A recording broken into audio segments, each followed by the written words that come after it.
Hello everyone and welcome back to another Holler Board Games video. I'm Dave and today we are continuing our Which Game is Right for You series with Which Nature Game is Right for You. So previously we've done Which Dungeon Crawler is Right for You and Which Campaign Game is Right for You. Those will be linked down below so you can go check those out.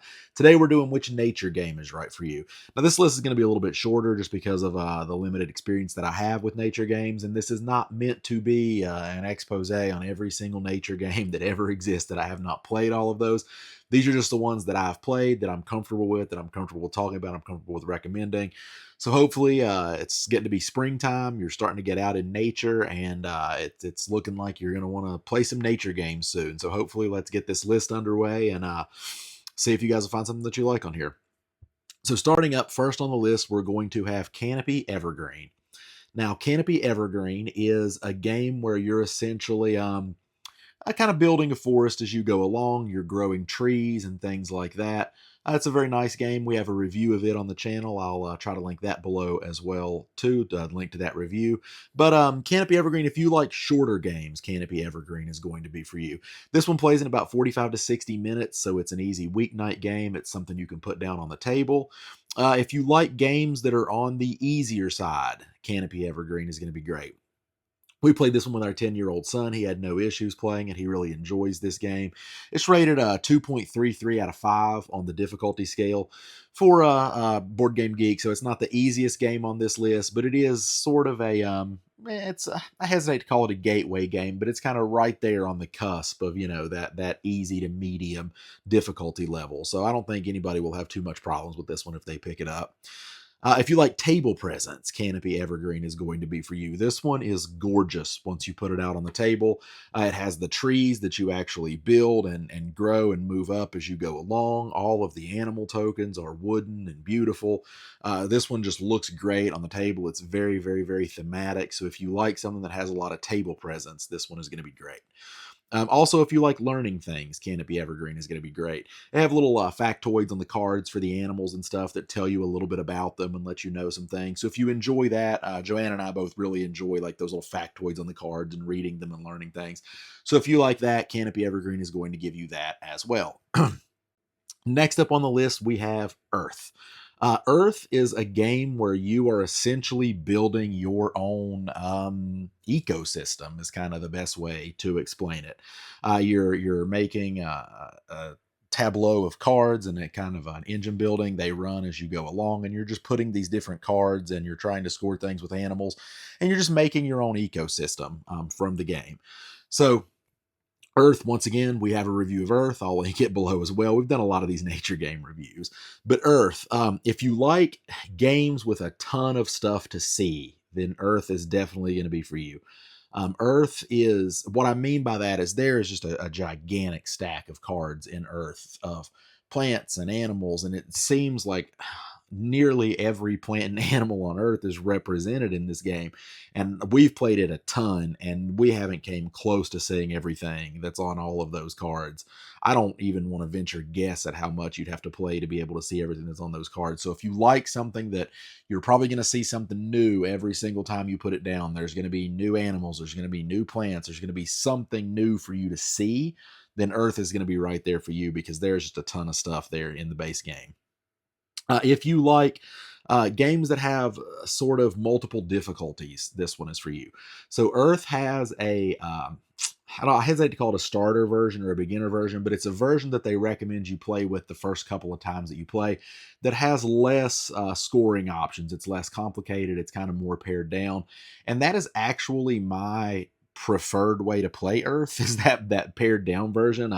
Once you get into the full version, you just have a ton of different ways to score points and things like that. So if you like games that give you that option of sort of being kind of on the more simple side or being more in depth and there's more to do, Earth has both of those options for you. That's going to be great. If you like lots of different ways to score points. I kind of mentioned this in the last one, but when you get to playing the main version of Earth, there are a ton of different ways that you can score points for your different ecosystems and your animal cards and things like that. There's just a lot of different things that you're looking at. And so I never feel like when I play a game of Earth that I'm just like, oh, I'm just doing the same thing. You know, this worked for me last time, so I'm just going to do this. And just because there's so much in there that it always feels like I'm developing a new strategy, that I'm doing something new and different every time that I play. So if you like that, then you're definitely going to like Earth. Also, if you like a simple design of a game, Earth is not. It doesn't have a ton of table presence. It doesn't have a lot. It does have the little trees and everything with it that are nice, but even they have a more simple design. I think the best way is this one. It almost looks like a hotel, like a conference room or something when you sit it down. Like it's weird. I'll have pictures up so you can see exactly what I'm talking about. But all of the information that you're going to need is right there. Everything is right there for you. And if you like things that aren't cluttered, that aren't flashy, that just have a really simple design and give you all of the information that you need right there, then Earth is 100% going to be for you. This one also, just like Canopy Evergreen, this one has little factoids on the cards, things for you to learn, things for you to read. So if you like that aspect of learning things and reading things, then Earth is going to be the game for you. Next up on the list, we have Ark Nova. Ark Nova is essentially a game about building a zoo. It's an ethically and environmentally appropriate zoo. And so, if you like animals and zoos, you're gonna like Ark Nova. That's what the whole thing is about. It's about building out that zoo and those different animals and stuff. If you like heavier games, if you want something that is you really can dive into, that's going to get crunchy, that's going to challenge you, that you're going to think about, and it's not going to be simple, it's not going to be easy, then Ark Nova is going to be for you. Ark Nova is rated at a 3.78 out of 5 difficulty on Board Game Geek. So complexity, not difficulty, let's say complexity. So there's a lot going on in Ark Nova, and if you really want a nature game where there is a lot going on and where you're really going to have to learn something, and then Ark Nova is going to be for you. Also, if you like longer games, Ark Nova is going to be for you. A lot of these nature games are shorter and they're kind of, 20 to 40 minutes, 30 to 60 minutes, things like that. The advertised time on Ark Nova is 90 to 150 minutes. So you're looking at an hour and a half kind of minimum on this one, and it can run longer than that and does frequently run longer than that. So if you're looking for something that's more complex that you can really dive into, spend a whole afternoon with, it's complex, it's time consuming, Ark Nova is going to be right there for you. Next up on the list, we have Botany. Botany is going to be a little different than a lot of games on this list. Botany is at its heart an adventure and travel game that also has nature involved.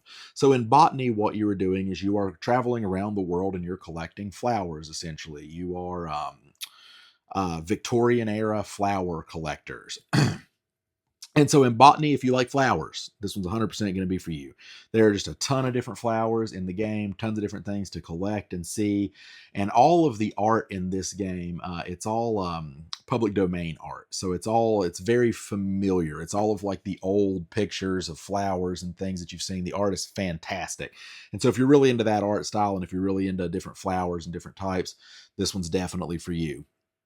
If you like that adventure travel game, if you like, moving around the world, oh, well, I'm going to go here now and try to get this, or I'm going to go here now and try to get this. This game has events that happen when you pop up, and they'll tell you various different things to do. It has items that you can buy. It does a really good job of giving you that adventure travel feeling. So if you like that feeling and you want a little bit of nature involved too, then Botany is going to be great. Botany is also funny, and that seems weird to say about a nature game. But Botany, a lot of these event cards and things that come out, and a lot of the items are just humorous. It doesn't take itself too seriously. You're always getting stung by bees in some form or fashion. There's so many bees, and frequently when we have this one out at the table, it's something we love to put out with 3 or 4 people when we can just have fun, take it easy. It's just great for that. It's humorous. It makes you laugh, which transitions into my next point that if you like easier games, this one is for you. Botany is rated a 1.98 on a Board Game Geek's difficulty or complexity rating. So this one's super easy to set up. We've set this one down with people who have never played it before and been up and running in 10 to 15 minutes. It's not a difficult game at all. So if you like games that are funny, if you like flowers, if you like games that are easier to get to the table and kind of shorter to play, then this one is absolutely going to be right up your alley. Next up on the list, we have Morels. Morels is a two-player game that we've had forever, and we love Morel. We've played it tons of times. But Morels is essentially walking through the woods and gathering and collecting mushrooms and cooking them is basically what you're going to be doing. So if you like mushrooms, this one is going to be right there for you. There's a ton of different mushrooms represented, and the art and everything is really, really good on this one. I really like the style and feel of Morels. But this one's definitely all about mushrooms. It's right there in the name.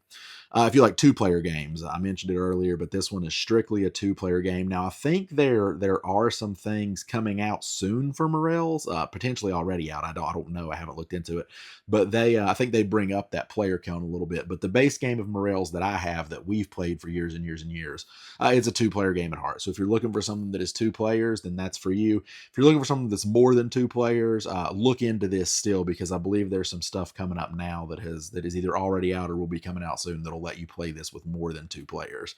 Now, if you like easy games, this is another simple one. This is a 1.74 on the complexity rating on Board Game Geek, so it's very easy to get to the table, very easy to set up and learn and understand. It's not something that even if you only play it once or twice a year, you're not going to spend forever relearning the rules in between this. So this is a great one to have on the shelf that you can pull out when you want something that's quick and easy to play. That's also short, so it's around 30 minutes playtime, and that's accurate for us. I mean, it's 30 to 45 minutes is usually what we end up playing it in. And where it's two players and two players only, at least for that base version, you don't have to think, oh well, okay, yeah, it's 30 minutes, but what if I add 3 additional players to this? Then it's going to be 2 hours. No, that's centered around 2 players, and that's the time for 2 players, and that's pretty true. So it is a pretty short game and easy to get to the table. This one also doesn't have a full-size game box. It's got a smaller box. So if you like a small footprint game, something that you could potentially even travel with and take with you, then Morels is going to be right there for you. Next up on the list, the next 3 are all kind of tied in together. They're all the same, essentially, series of games, just different versions of it. So you're going to hear me repeat things in between them, but I'm still going to do each one individually because they are different games. So the first one that I'm going to talk about is Parks. So Parks is essentially a game where you're hiking the national parks and taking in sights and things like that. So if you like hiking, this one is for you. You're going to have a board with a trail, and you're going to be moving your hiker along, and you're going to be collecting different park cards and things like that. I love hiking. I love parks. This is a really good game if you like hiking. The artwork on this is from I'm going to get the number wrong, but it's like the 29 or 59 or 58 parks projects or something like that. I forget how many there are. But the artwork is incredible. It's beautiful. The components are fantastic in Parks as well. There's a second edition coming out soon that I don't have. We have the first edition. The second edition kind of changes that style up a little bit, but it's still a beautiful game. But in that first edition is the only one that I could speak to. That artwork and everything is it's really good. I love that Parks project and all of that photography and all that artwork. Next up, if you like games that are on the smaller side again, just kind of like Morels, this one also is compact. It's not a full-size game box. We can and have traveled with this one before. This one's really good to travel with if you're going like on vacation for hiking, or you're going like to one of the national parks. Pack this up, throw it in a suitcase, and take it with you. It's perfect for that. This one, it comes in at short games again. If you like short games, this one's 30 to 60 minutes. And what we found is that even with 4 players, that's pretty true. It rarely takes more than an hour because it's not a very difficult game to get out and get to the table. So if you like shorter games, this one's definitely for you. Now, next up is going to be the Parks Roll and Write. So this game, it's in the same Parks system. It's not the exact same thing. This is a roll and write game. And you're essentially hiking and collecting different sights and animals and things in your logbook. Each player gets like a hiking trail book for this. So if you like, once again, if you like hiking, this one's definitely for you. This one is actually one that I like to take hiking and play it while I'm hiking. It's that small. It's that small of a footprint in the box. And it's also on the easier side. It's 1.8 on the complexity scale on Board Game Geek, so it's quick and simple. So if you like something easy that you can pack and take with you. But one of the things that I like the most about this one is you have that journal that you play the game in, and you have a place to write, your name and the date and all that good stuff. And you fill out this journal as you go along. You're going to be rolling dice and taking those dice and drafting those dice, and you're going to be, oh, well, I got, this animal I'm going to mark here. Well, I got this sunshine symbol I'm going to mark here. Okay, well, this lets me draw a tree in my journal over here, so I'm going to do this. And when you're done, you have that journal to look at, and I think that's really, really cool that you actually have a little logbook that you kind of build out as you go along. So if you like having something that you can flip through and kind of look at as you go along, then this one's definitely going to be for you. Now, next up is going to be Trails. Trails is a smaller, essentially, version of Parks, and Parks is already pretty small, but all of the same things apply. This one is very easy to throw in a suitcase. If you like hiking, if you like those parks, this one is definitely going to be for you. I like to think of Trails as a travel version of Parks. It's kind of the way that I look at it. It's almost always in our suitcase when we travel, especially if we're going hiking, if we're going to one of the national parks or something like that. Throw Trails in there. It's definitely going to be great. Once again, this one's easier. Complexity is 1.82 on Trails, so it's not going to be too difficult for you. And it's short. We're talking 20 to 40 minutes in playtime. So all three of those games, the Parks Roll and Write, and Trails, all kind of fall in the same category. They all kind of fit slightly different niches in there, but they're all basically very related, and they're all very close to being, the same style of game. So if you like that, anything of those, pick up one or two or all three of those. We have all three of those. Trails is the one that we find the least use for, but we play Parks, and the Parks Roll and Write all the time. Next up on the list, we have Photosynthesis. So Photosynthesis is a game that kind of broke my brain, and we play it very rarely just because I'm not a huge fan of it, because it just boggles my mind for some reason. I don't know why. Sometimes I just get a game that it just messes with me. But photosynthesis is essentially you're kind of building out a forest, and you're putting trees down, and there's some stuff playing with the light in there of where the different forests and the trees can grow and things like that. So if you like, I don't know exactly what to call it here, but I want to say like a spatial, like puzzle game where it's very puzzly, where you're thinking like, okay, well, if I put this tree here, then what's going to happen on the next two turns when this rotates around? Like, where's the light going to be? Can this tree grow? Things like that. If you like that thinking ahead and that puzzle of like, okay, well, I'm always going to have to think 2 or 3 turns ahead, then this one's definitely going to be for you. This one's also on the shorter side, so it's 30 to 60 minutes. So that's going to make it easy to get to the table on weeknights and things like that. So if you like shorter games and games where you have to think a lot, and you have to think a lot in advance and kind of plan your turns, then Photosynthesis is going to be the right game for you. Next up, we have Redwood. Redwood is a really unique game. I've never quite seen anything like it, where you are essentially a photographer taking pictures of different things, and you score points kind of based on the composition of the pictures that you're taking and what is included. And so this one comes with lots of different like plastic overlays that you're going to snap around the base of your character, and they're going to show you the field of view for your camera lenses that you have, and they're going to even show you where you can move. If you put it on and move it around, then you can move your character to try to get better angles on certain things. And it's a really, really, really neat mechanic to do that. So if you like photography, it's definitely going to be there for you. The whole game is centered very heavily around photography. That's what the whole game is. You're choosing your lenses, you're choosing your angles, you're choosing where to move in order to get the right things, or the number of things that you need in that picture, the right number of plants, the right number of animals, things like that. Also, if you like games that are on the easier side, but they're not super easy. So this one is kind of it's a medium light game, but I found this one harder to explain to people than a lot of other games, and it's probably just because the mechanics are so unique. After you've played it a couple of times, you can certainly be up and running with it, but it's not something that you're just going to look at and intuitively be like, oh, okay, well, this all makes sense to me right now. I had to play it a time or two before things started to make sense. So if you like things that are kind of on that medium side that you're going to have to think a lot about, but it's not going to be be like super easy or super ridiculously hard or time consuming or anything like that, then Redwood's going to be right there with you. I only have the deluxe edition of this, but if you like games that have really good components, then Redwood is going to be fantastic.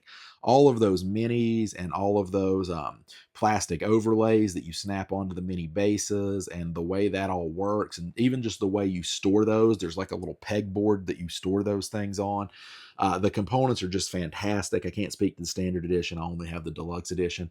But if you like something with really great components and you like photography, definitely look into the deluxe edition of Redwood. Next up on the list, we have Trailblazer, the John Muir Trail. So, Trailblazer, the John Muir Trail is obviously about hiking, and you're hiking the John Muir Trail. But there is a lot going on in this game, and that's one of the things that I think is going to lead me to the first thing that you'll like about this game. If you like games that just have a little bit of everything, there are elements of set collecting, there are elements of worker placement, there are elements of there are cards that you can draw. I mean, there's just, I won't go too deep into it and try to get and touch on everything, but essentially as you're hiking along this trail, I mean, there's even like topography cards that you have to pay attention to and things like that. Like there's a lot going on here, and it's a little bit of everything. I always felt like there was a ton of stuff to do and a ton of stuff to see, and I like that in games, is having a lot of different things that I feel like I can do, or a lot of different mechanics that I feel like I can play into. So if you like games that just have a lot of stuff, this one's definitely for you. If you like longer games, this one is advertised at about 120 minutes. It's at 60 to 120 minutes. Something we played this mostly at 2 players, and every time we tried to add more than 2 players to this, we found it to be really, really long, like way extending over that 2-hour mark, which was too much for us for the style of game that it was. But if you like longer games, once again, if you want something that you can spend an afternoon with, that you can really kind of dig into and sit down and spend, 2, 3, maybe even 4 hours with, depending on how long it's taken, especially if people, have analysis paralysis and things like that around the table, then definitely look into the John Muir Trail. It definitely runs on the longer side. So if you like hiking and wildlife, this one's for you. I touched on it a little bit before, but this one has a ton of wildlife cards that you can see and collect. It also does a really good job at nailing the hiking portions of this, where you have hiking gear that you can get and collect, where you have topography cards that you have to pay attention to. This one probably made me feel the most like hiking of any game on this list. So if those things are for you, then definitely look into Trailblazer, the John Muir Trail. There is also Trailblazer, the Arizona Trail. I do not have it, and I have not played it. I've been thinking about picking it up because we like John Muir Trail so much. John Muir Trail ultimately traded off just because of how long it ran, but I've been thinking about picking up the Arizona Trail and seeing if it's any different. So if you're thinking that this one sounds good to you, also keep in mind that the Arizona Trail is out there too. So compare those two together and see which one looks more appealing to you and go with that one. Next up on the list, we have Undergrove. Undergrove is a game where you are you're playing as mushrooms, and you're spreading your mushrooms throughout the forest as you go along.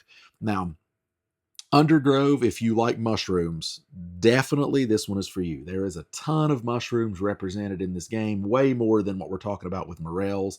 And this one is also very, very sciencey with those mushrooms. It kind of goes into the chemicals used to spread those mushrooms and how you activate those mushrooms' abilities and things like that. It's very, very science driven, and it's very, very mushroom driven. And so if you are really into those two things, there's not a lot in there to explain how those things correlate with each other. So don't expect it to be like, oh, this mushroom does this exact thing, and this is why you need these resources for it. It doesn't go that in depth, which I kind of wanted it to, because I hoped that I would learn more from this game. And I found myself not learning a ton more about mushrooms from this game, but it still was very, and my wife is very science minded, and it made way more sense to Joanna than it did to me. I needed that extra little bit of a explanation for why things were happening the way that they were. Also, it's a medium weight game. It comes in at 2.86. So if you want something that's not Once again, it's not super easy, but that's not super hard. Then you're looking at Undergrove. Undergrove is really great for that. It doesn't take forever to learn. It's not a super long learn, but it's not the easiest game either. So once again, I can only speak to the deluxe version of this. I do not have the standard version. I have the deluxe version, but the components in here are incredible. All of the mushroom tiles are wood. All of the kind of the elements that you have are all wooden. Everything is fantastic quality. And when you get this one laid out down on the table, it is a really, really, really beautiful game. And the presentation of it is amazing. We have an Undergrove review. I'll link that below. There's going to be a ton of reviews linked below, so I'll just link those and try to keep them linked. Assuming I don't forget, I may forget.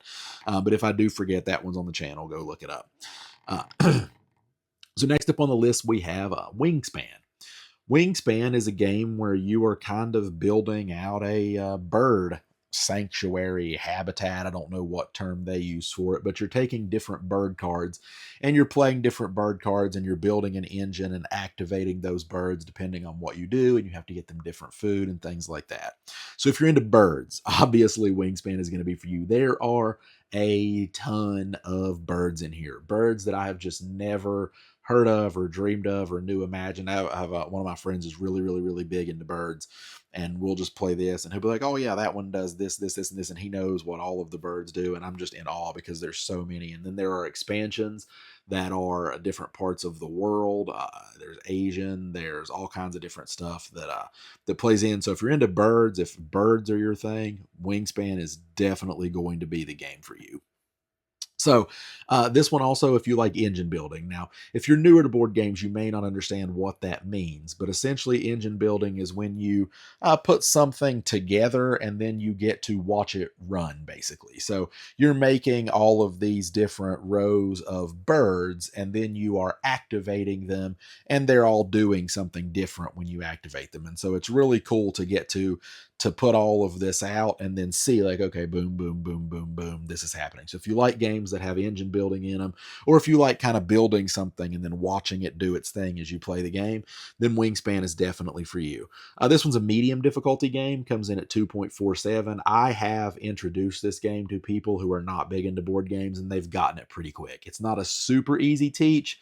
It's not a super light game, but it's not a super heavy game. So once again, it falls in that medium category. If you want something you can play 2 or 3 times in an afternoon, sit down and play it back to back to back, something like that. It's not difficult. If you want something that you can play a few times a year, you take it off the shelf, you generally can just reskim the rules and you've pretty much got it figured out. So if you like that, then Wingspan is definitely for you. This one also, if you like learning things, this one has factoids on the cards about all of the different birds and things like that. So I really enjoyed that. I really enjoyed, drawing a bird and learning about it, and then having my friend tell me what's on the card without him even seeing it. But I like that learning aspect of this because it really did make me feel like I was learning a lot about those birds. Next on the list, I'm not going to talk a lot about, but it is Finspan. And Finspan is Wingspan, but with fish. So take pretty much everything that I said about Wingspan, about the engine building, about the weight of it, about the factoids on the cards, and just imagine that instead of birds, you have fish, and that's pretty much Finspan. This is a great time of the year to start thinking about fishing and birds and things like that. So in our nature games list, Finspan or Wingspan. If you like birds, go Wingspan. If you like fish, go Finspan. If you like both, then get both of them. Neither of them are going to break you up too bad. All right. Next up, we have Planted. So Planted is a game essentially about taking care of houseplants. I think Planted is kind of underrated. I've played Planted. I love Planted. I bought Planted for some friends of mine who not into board games at all. I think Planted might be the board game they have outside of the standards, Monopoly, Scrabble, things like that. But they picked it up super quick. I mean, we were sitting down and playing games of Planted very, very, very, very quickly. Planted is the easiest game complexity-wise on this list. It comes in at a complexity of 1.66, which is a very light game. Super easy to teach, super easy to put on the table, super easy to relearn. If you only pull it out a couple times a year, super quick. So if you like plants, this one's definitely for you. There's a ton of different house plants in there. There's a ton of different things. The reason why I bought it for my friend was that she is super, super into plants, and her whole house just has plants everywhere, and I can't keep anything alive. But I'm amazed by how many plants she has, and so I thought that would be a great game for her and her husband to be introduced to the hobby with, and they really liked it. So it's also quick. If you like quick games, it's about 20 to 30 minutes. And something that I don't feel like gets talked about nearly enough with Planet that I see are the components. The components of Planet are really, really, really good. It comes with little bags, and all of the tokens are either plastic or wood. And I can't remember exactly. We bought this one and we played it with them, and I eventually gifted it to them. I don't have the game anymore, but I remember thinking, like, for an off the shelf game that was relatively inexpensive, like, these components are fantastic. So if you like good components, and if you like things like that, then Planet is definitely for you. Easy, great components. You can teach it to pretty much anybody. And if you like plants, that one's there for you. The last game on the list that we're going to talk about is our newest edition that we just got the other day, but we're really enjoying it so far, and that is Harmonies. Harmonies is essentially a game where you are building an ecosystem for animals. You're putting out different wooden circles on a board, and those circles represent things like buildings and mountains and water. And then you're drawing animal cards that tell you what kind of what kind of combinations of those things that they need. Do they need a water tile that's bushed right up against a mountain tile, or do they need a tall building right next to a forest? Like, what do they need? Do they need tall trees? And you draw those out, and then you have animal cubes that you put on them.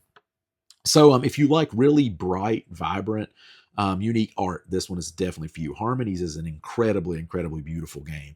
I love the art style of this, and it's unlike anything that I've seen. It's almost like I don't know. It reminds me of the Lion King in a way. Like, it's almost like a cave painting style, but way more elaborate with the art. It's beautiful, and I really love it. So if you like really bright, really vibrant art, things that are going to pop when you put them on the table, then Harmonies is going to be for you.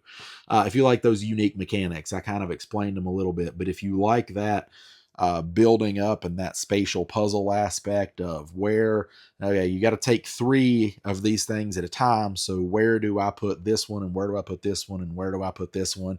And then when you build all of that up and finding out what goes next to what, and hoping that, I'm going to take this animal now, but you can only have a certain number of animals. So hopefully if I start planning for this, nobody will take that animal until I'm done with this animal, things like that. If you like the mechanics of planning ahead and of kind of building out a little spatial puzzle, then Harmonies is definitely for you. Harmonies comes in at a 2.02 on the complexity rating, so it's medium light. I picked this one up. We read the rules. We were playing within 10 to 15 minutes. It's not a heavy rule book. It's not heavy to get to the table. It's very easy to get to the table. Joanna never even looked at the rule book. I was just like, let's start playing, and I'll explain it to you as we go along. And within 2 turns, she had it, and she was up and running with it. So if you like those games that are on the lighter side, then this one's definitely for you. Also on the quicker side, Harmonies is around 30 to 45 minutes, and that seems to be true. We've played it with 2 players, and we've had games that ran about 20 minutes. So keep that in mind. It's shorter. It's easy to get to the table. And it's portable. So I said that this one also has a small box footprint. This is something that you could definitely pack up and take with you if you're going somewhere else. This one would be fantastic, I think, if you were going to like a zoo and you were taking it with you and you wanted to play a game before you headed off to the zoo, or if you were even going on like a safari or a drive-through zoo or one of those wilderness adventure things. You could take this one and you could put it out and you could play it, and it'll definitely set the mood for that. So that is Harmonies, guys. That is my list of nature games that I think you guys may like, and the reasons why. I hope that you found something in this that you think appeals to you. I hope that you check out the Dungeon Crawler and the campaign video below this. I've got several more of these series, Which Game is Right for You planned, so I hope they keep doing well. This was Which Nature Game. As always, guys, please like and subscribe below. It really helps us out here at the channel. Thank you all for watching, and we'll see you next time.